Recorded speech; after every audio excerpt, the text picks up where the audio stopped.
नमस्कार दोस्तों, स्वागत है आपका फिर से एक बार हमारे यूट्यूब चैनल वीटू नर्सिंग पे।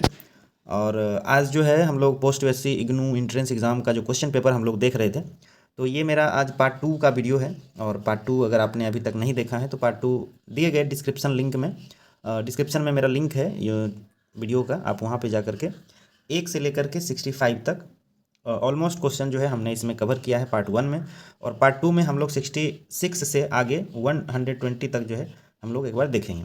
ठीक है, तो कल हमारे पास कुछ कमेंट्स हमने देखे थे पार्ट 1 में, तो संभव है ऐसा क्योंकि हमारे पास क्या है कि मेमोरी बेस्ड क्वेश्चन है, जिसकी वजह से हो सकता है कुछ आंसर्स में दिक्कतें हो, या ऐसा है कि इग्नू जब अपना आंसर की जारी करेगा तब आपको डिसाइड करना है कि कौन सा आंसर जो है इग्नू के द्वारा करेक्ट होते हैं।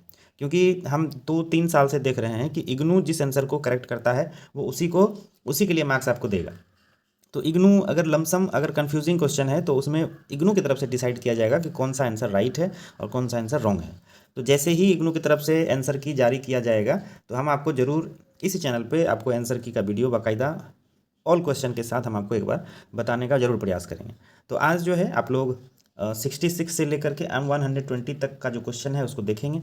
और इसमें भी अगर आपको किसी आंसर में डाउट है तो आप हमें एक बार ज़रूर लिख दीजिएगा, कमेंट ज़रूर कीजिएगा। और आप लोगों से एक रिक्वेस्ट है, जो भी एग्ज़ाम कैंडिडेट हैं, कि आप लोगों ने कितना अटेम्प्ट किया है और कितना आपको आने की संभावना है, कितना पॉसिबिलिटी है कि आपको इतने मार्क्स आ सकते हैं, और क्वेश्चन का जो लेवल है वो क्वेश्चन का लेवल किस प्रकार का था, और उसके अकॉर्डिंग जो कट ऑफ है वो कितना जा सकता है, एक बार हमें ज़रूर कमेंट करके बताइएगा, ताकि हम और लोगों से मिल करके इसके बारे में एक फ्रेश वीडियो कट ऑफ के ऊपर, क्योंकि आप देख रहे हैं कि इग्नू का क्या होता है कि जब आपको लगता है कि क्वेश्चन ईजी है तो कट ऑफ जो है बहुत कम जाता है। अगर क्वेश्चन ऐसा लग रहा है कि बहुत हार्ड है तो उसका जो कट ऑफ है वो भी हाई चला जाता है।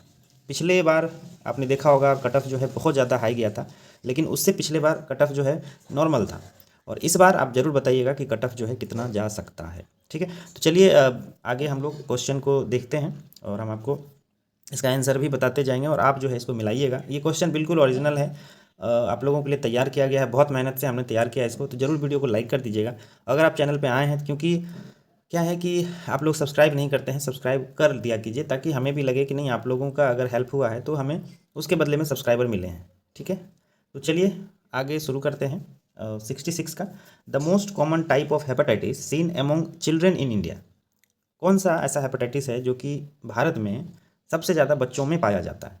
तो इसमें जो राइट आंसर होगा वो हेपेटाइटिस ए होगा, जो कि एक कम्युनिकेबल है, और आपका इसका राइट आंसर हो जाएगा हेपेटाइटिस ए। ठीक है, उसके बाद 67 का देखिए आप, ए major complication of undescended testis. तो इसमें जो सबसे बड़ा कॉम्प्लिकेशन है अनडिसेंडेंट टेस्टिस का, वो आपका 4 नंबर का आंसर हो जाएगा टेस्टिकुलर कैंसर। ठीक है, ये एक आपका राइट आंसर है। 68 का आप देखिए, all of the following are primary manifestation of asthma in children. ये एक्सेप्ट का क्वेश्चन है। आपको बीजिंग प्रेजेंट रहेगा, शॉर्टनेस ऑफ ब्रीथ प्रेजेंट रहेगा, डेस्पेनिया प्रेजेंट रहेगा, लेकिन राइनाइटिस जो है यहाँ पे आपको नहीं देखने को मिलता है अस्थमा के केस में। तो ये आपका एक्सेप्ट का क्वेश्चन है, तो ये आपका राइट आंसर हो जाएगा। ठीक है, आगे देखते हैं हम लोग 69 का, the most common malignant neoplasm of infancy. Infant में यानी कि 0 से 1 साल के बच्चों में मोस्ट कॉमन जो कैंसर होते हैं वो कौन सा होता है?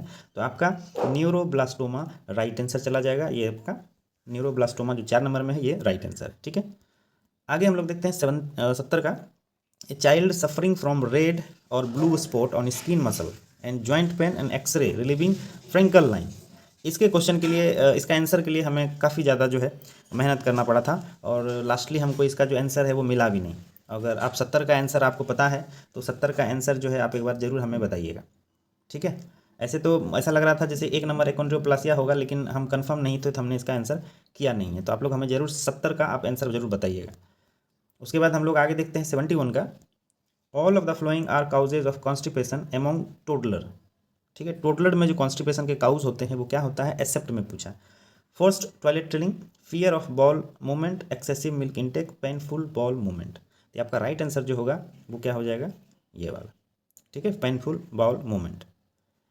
ठीक है, इसका राइट आंसर आपका हो जाएगा। आगे हम लोग देखते हैं 72 का, inflammation of inner leaning of heart. आपको पता होगा इंडोकार्डियम उसको बोलते हैं। इंडोकार्डियम का जो इन्फ्लामेशन होता है वो आपका इंडोकार्डाइटिस कहलाता है। ये आपका राइट आंसर हो जाएगा। ठीक है, उसके बाद 73 का देखिए आप, vaccine that can be given to immunocompromised child.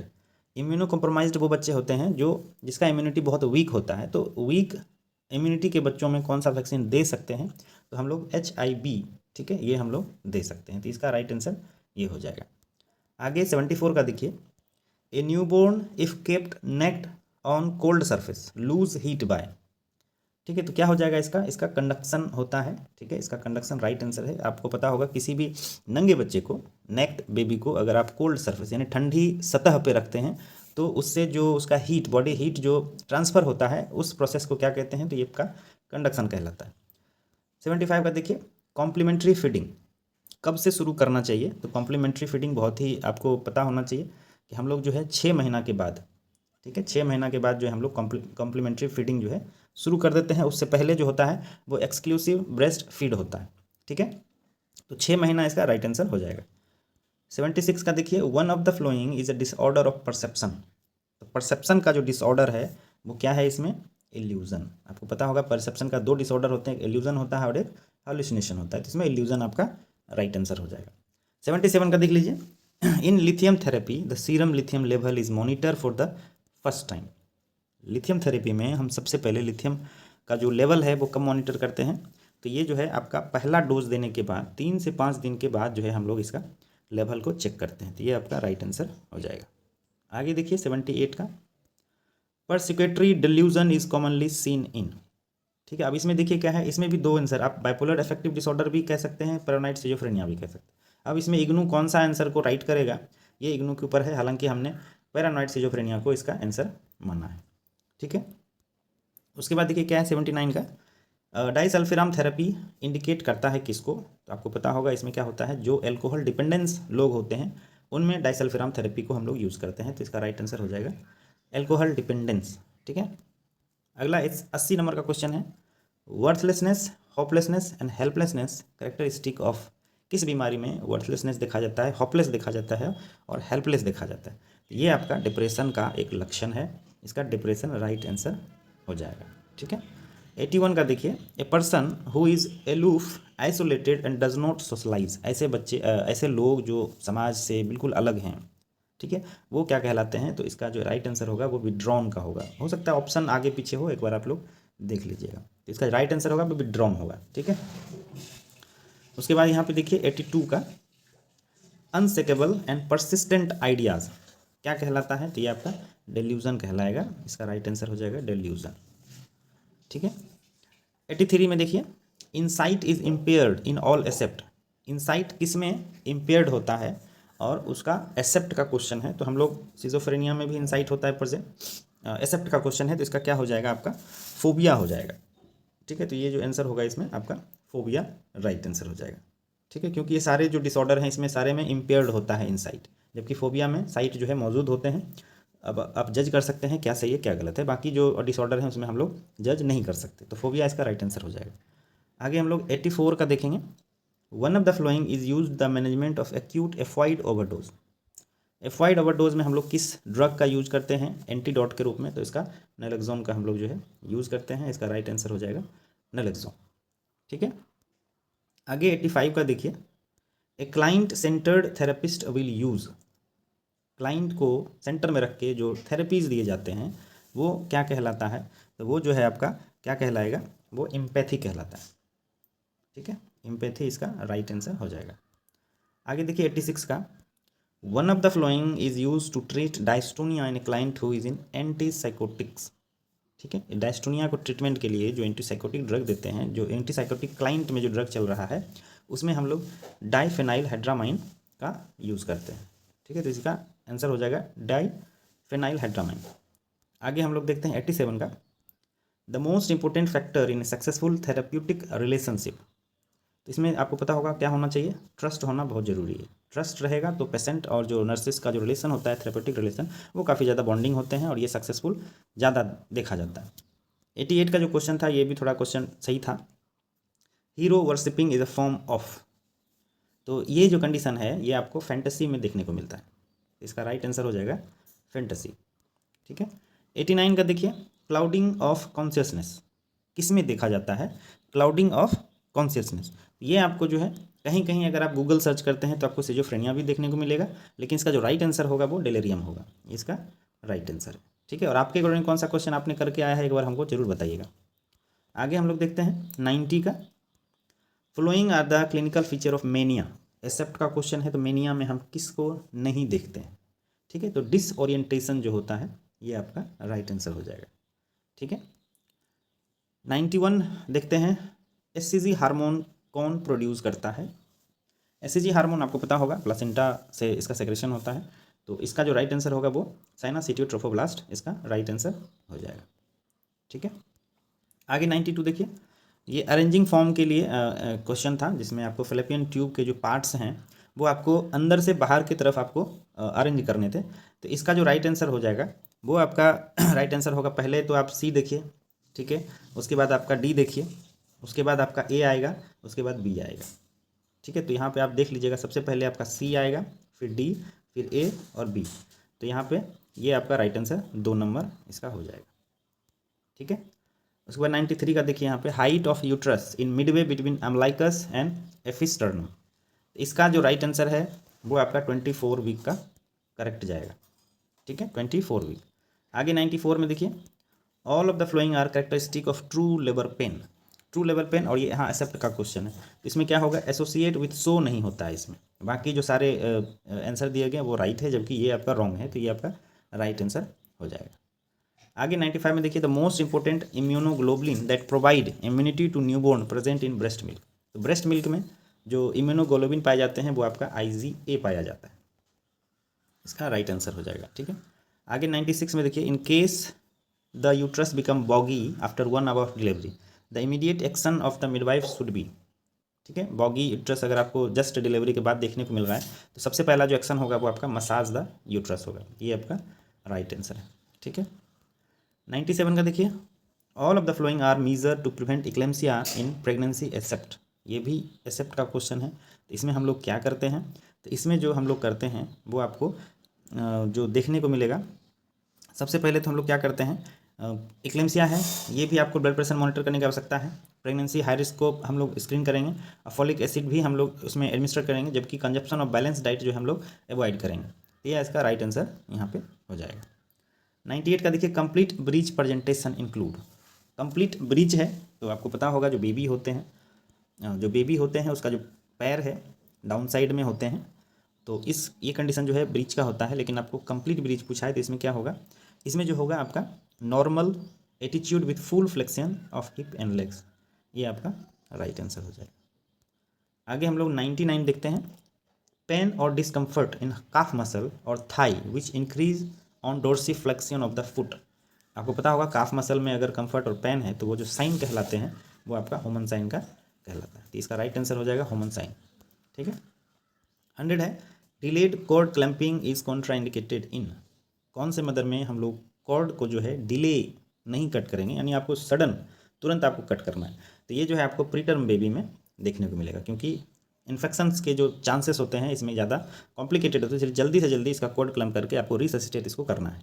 ठीक है, 101 में देखिए क्या है, one of the following is used to rotation of fetal head during delivery. हम लोग एक फोर्सेप्स का यूज़ करते हैं डिलीवरी के समय, बेबी का जो फिटल हेड है उसको रोटेट करने के लिए, तो वो हम लोग ज़्यादातर किलैंड फोर्सेप्स का यूज़ करते हैं, इसका राइट आंसर हो जाएगा। ठीक है, 102 में है आपको ketoacidosis occur due to deficient intake of. तो आप अगर कार्बोहाइड्रेट का सेवन नहीं करते हैं तो आपको केटोएसिडोसिस आपको देखने को मिल सकता है, ये इसका राइट आंसर है।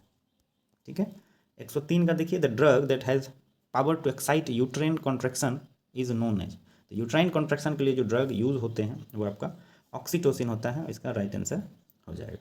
ठीक है, 104 में देखिए, the death of baby with in 28 days after birth, यानी कि 28 दिन के बाद अगर बेबी का डेथ हो जाता है तो उसे किस कैटेगरी में हम लोग रखेंगे, तो ये जो कैटेगरी जाएगा वो न्यूनेटल डेथ में जाएगा, ये इसका राइट आंसर है। ठीक है, उसके बाद है 105 में, venereal disease research laboratories VDRL test जो हो इसके लिए किया जाता है, तो आपको पता होगा ये टेस्ट जो है सिफिलिस के लिए बहुत ज़्यादा फेमस है, और सिफिलिस में हम लोग VDRL कराते हैं। आगे 106 क्वेश्चन देखिएगा, one of the following is correct definition of chain of command. अब सारे जो क्वेश्चन है वो मैनेजमेंट के क्वेश्चन है, अब बहुत ज़्यादा कॉम्प्लिकेटेड क्वेश्चन इस बार मैनेजमेंट में पूछा गया है। इसमें क्या हो जाएगा, हायरार्की ऑफ द ऑथोरिटी इसका राइट आंसर हो जाएगा। ठीक है। 107 में देखिए, one of the flowing leadership style is most effective. आपको पता होगा मोस्ट इफेक्टिव जो लीडरशिप स्टाइल है वो आपका डेमोक्रेटिक लीडरशिप जो है माना जाता है। ठीक है। उसके बाद 108 का देखिए, barrier of effective communication in work place include all except. तो इसमें जो होता है वो परफॉर्मेंस बैरियर होते हैं, क्योंकि कम्युनिकेशन का यहाँ पे बात हो रही है, तो ये इसका राइट आंसर हो जाएगा। 109 का देखिए, evolution of nursing care by analysing the patient chart after discharge. तो नर्सेस का जो मेन काम होता है आफ्टर डिस्चार्ज वो आपका डॉक्यूमेंटेशन का होता है, तो इसका राइट आंसर डॉक्यूमेंटेशन हो जाएगा। 110 का देखिए, the major ethical principle are all of the following except. Ethical जो प्रिंसिपल्स होते हैं उसमें आपका ऑटोनॉमी आएगा, बेनिफियंस आएगा, जस्टिस आएगा, लेकिन इनफिडेलिटी आपका नहीं आएगा, जो कि आपका राइट आंसर है। ठीक है। 111 का देखिए, a manager who supervise a number of first level manager within the related speciality. तो इसमें जो होगा वो आपका मिड लेवल मैनेजर वो लोग कहलाते हैं। ठीक है। मैनेजर के भी मैनेजर होते हैं, वो जो होता है आपका मिड लेवल का मैनेजर कहलाता है। आगे 112 का देखिए, how thorn effect explain that the relationship between people and productivity enhance by one of the flowing. तो ये जो होता है 112 का, आई थिंक 112 का भी हमको नहीं मिला था, लेकिन आपके हिसाब से कौन सा इसमें आंसर होगा आप हमें ज़रूर एक बार कमेंट करके इसका बता दीजिएगा। ठीक है। 113 में देखिए, a nurse who reads research article and incorporate research finding into nursing practice would demonstrate one of the following research relation 2011 ऐसे कुछ था, हमको याद भी नहीं है इधर का। तो इसका जो राइट आंसर हमने किया है वो उसका कंज्यूमर का किया है, तो इसका राइट आंसर ये आपका कंज्यूमर हो जाएगा। 114 में देखिए, the initial and one of the most significant step in conducting the research process. तो आपको पता होगा इसके लिए हम करते हैं, तो आपका आइडेंटिफाइंग द रिसर्च प्रॉब्लम। ठीक है। रिसर्च की जो परिकल्पना है वो आइडेंटिफाइंग द रिसर्च प्रॉब्लम से ही शुरू होती है। 115 में देखिए, all of the following research data collection tool except का क्वेश्चन है, तो इसमें आपको चार्ट और पोस्टर जो है ये डेटा कलेक्शन नहीं है, तो चार्ट और पोस्टर जो इसमें रॉन्ग हो जाएगा। 116 देखिए, रिसर्च हाइपोथेसिस। ठीक है। हाइपोथेसिस में हम लोग क्या करते हैं, प्रिडिक्ट करते हैं the expected outcome of the study. इसका राइट आंसर 1 नंबर ही हो जाएगा, हम लोग प्रिडिक्ट करते हैं, है ना। 117 में देखिए, all of the following are type of non probability sampling except. Non probable होता है, आपको पता होगा ये सारे नॉन प्रोबेबल हैं, जबकि रैंडम सैम्पलिंग जो होते हैं वो प्रोबेबल कहलाते हैं। तो इसका राइट आंसर हो जाएगा आपका रैंडम सैम्पलिंग। 118 का देखिए, the problem identification in the research process would be equivalent to one of the following step in the nursing process. Nursing process के समानांतर जो माने जाते हैं प्रॉब्लम आइडेंटिफिकेशन में, वो आपका नर्सिंग डायग्नोसिस कहलाता है। तो नर्सिंग डायग्नोसिस इसका राइट आंसर हो जाएगा। आगे 119 में देखिए, the researcher use one of the following portion of the research report to capture the reader attention. तो रीडर अटेंशन के लिए हम लोग क्या करते हैं, एब्स्ट्रैक्ट का यूज़ करते हैं। ठीक है। उसके बाद लास्ट क्वेश्चन है 120, one of the following research utilise statistics to make generalise. ये जो होते हैं ये क्वांटिटिव रिसर्च कहलाते हैं। ठीक है। तो इसका राइट आंसर क्वांटिटिव रिसर्च कहलाएगा।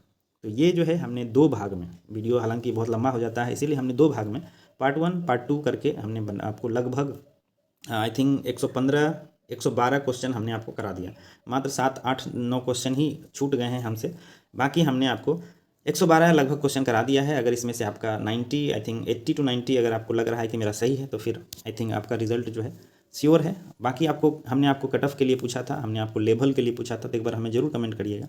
और हमने आपको जो क्वेश्चंस प्रोवाइड कराए हैं ये कैसा कराया है हमने, बाकी जो क्वेश्चन देने वाले हैं आपको कैसा लगा मेरा क्वेश्चन, हमें एक बार जरूर कमेंट करके बताइएगा। चैनल पे आए हैं तो जरूर सब्सक्राइब कर लीजिएगा, ताकि और भी हम मेहनत कर सकें। बाकी इग्नू का जैसा जो प्रोसेस होगा उसके लिए भी हम आपको वीडियो लाने का प्रयास करेंगे, लेकिन जरूर सब्सक्राइब कर दीजिएगा ताकि हमें भी लगे कि नहीं आप लोगों के द्वारा हमारा हेल्प हुआ है। तो एक बार जरूर सब्सक्राइब कर दीजिएगा। बाकी जैसे भी इग्नू की तरफ से कोई अपडेट आता है, जैसे कि आपका आंसर की के अलावा फिर इसका रिजल्ट का आएगा, उसके बाद काउंसलिंग की प्रक्रिया शुरू होगी, तो उसके लिए भी हम आपको ज़रूर अपडेट देंगे। इसीलिए आप चैनल को सब्सक्राइब कर लीजिएगा, आइकॉन को दबा लीजिएगा ताकि नोटिफिकेशन आपको मिलता रहे। ठीक है। और बाकी कट ऑफ के लिए हम देखते हैं जिस प्रकार से रैंडम हम बात करेंगे कैंडिडेट से, अगर कट ऑफ हमें सटीक लगेगा तो हम कट ऑफ के लिए भी एक वीडियो ज़रूर करेंगे। ठीक है दोस्तों, फिलहाल इस वीडियो में इतना ही है, मिलते हैं अगले वीडियो में, तब तक के लिए नमस्कार।